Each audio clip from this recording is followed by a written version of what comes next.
Okay, we're going to walk through the steps of how to create your signups for parent-teacher conferences.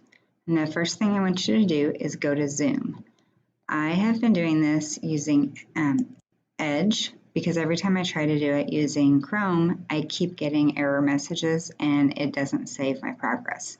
So I'm going to use Edge. I've already gone to zoom.us and I've signed into my account. So now I'm going to schedule a meeting. And I'm going to call it Parent-Teacher Conferences. And I'm going to go ahead and put in the date for when this is going to take place.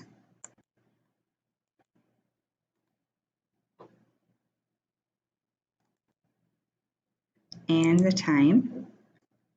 So I've got them starting on October 5th, 4:30 p.m. for 3.5 hours.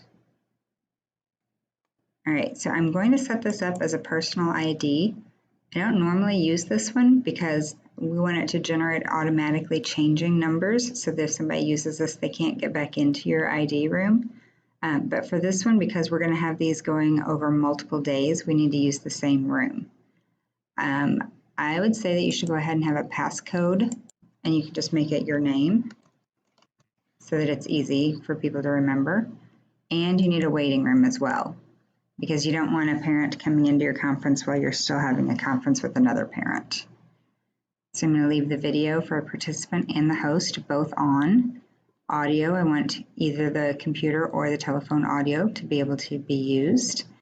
I don't want anyone to be able to join before I'm there, and I don't want it to be required that users have to be authenticated. That would mean that they have to create a Zoom account before they can join the meeting. So I'm going to leave both of these unchecked, and I'm going to go ahead and save my meeting. And then while I'm here, I'm going to go ahead and I'm going to copy this ID number. So I can get it either from right here or from the meeting ID number up here. It's the same number, but you're going to need that to create your link when we go back to SignUp Genius. So I'm going to create a sign up. We're going to start from scratch here. All right, so we need to give it a title. Select my group, my category, and my layout. Remember, you need to choose one that doesn't have this little ribbon image because those are the ones that indicate that you have to have the paid account to be able to select them. So I'm going to save and continue. And now that I've got my design chosen, I'm going to create my slots. And I'm going to start by choosing my dates. I'm going to change this to add time slots. And the days of the event, we're going to go from October 5th through to the 7th. But I'm not going to include Tuesday, so I'm going to uncheck that one.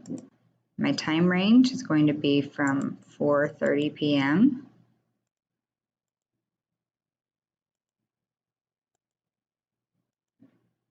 until 8 p.m.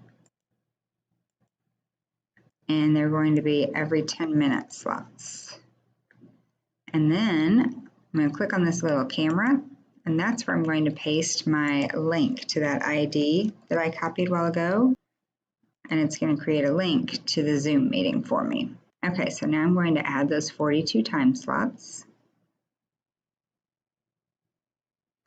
And for some reason, that has created all those time slots, but it still makes me add a slot here and give it a title.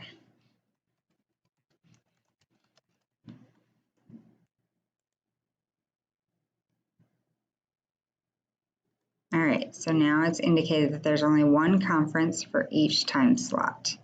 So I'm finished with adding my time slots, so I'm going to save and continue. There are a few things on the settings page that we need to adjust, and some of these are different from the way we did it on Tuesday during Lunch and Learn. So I'm going to walk you through this page and make sure that you do it the way I'm showing you in this video, not necessarily the way we did it on Tuesday. So this page is going to go over the information that parents are going to be providing for you as they sign up for their conference. Obviously, we want their name and their email address. We're going to change the comments question, and this is where we're going to ask them what type of conference they want to sign up for. So we're going to erase the comments, and say, would you prefer a phone conference or a Zoom conference? We're going to update that, and then we're going to change it to a required question.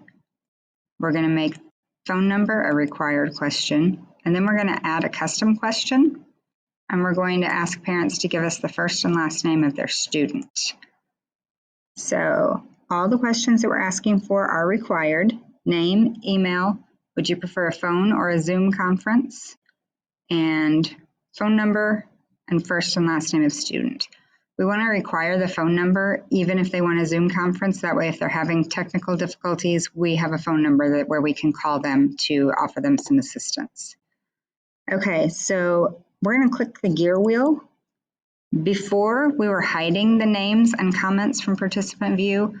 We want to make sure that that box is not checked, because we're going to have to send the sign up back out to parents to make sure that they know what time they signed up for. We started thinking about this and realized that it's very possible that parents may not write down what time they signed up for. So we're probably going to need to allow them to see that chart just so that they can remember what time they did pick when it's time for those conferences. Okay, then under preferences, we still want to uncheck the box for allow people to swap slots with each other. And on notifications, we're going to get rid of both of these. So I don't want to be notified every time somebody signs up. We were going to send email reminders, and we're still going to do that. They're just not going to be auto-generated by SignUp. Later on, I'm going to show you how to send the signups, how to send the emails through SignUp Genius, but we need to customize that email just a little bit, so we don't want the auto-generated email that SignUp Genius is going to send. So uncheck both of those boxes, uncheck the allow people to swap slots with each other, and make sure that all your questions are required. Okay, at this point, you're ready to publish. If you scroll down though a little bit, you can see what the preview is going to look like. So this is what the parents will see when they go to click for their time slot. And then if you click on participant form preview, this is what the form that they're going to fill out will look like. So the form where they're going to type in their name.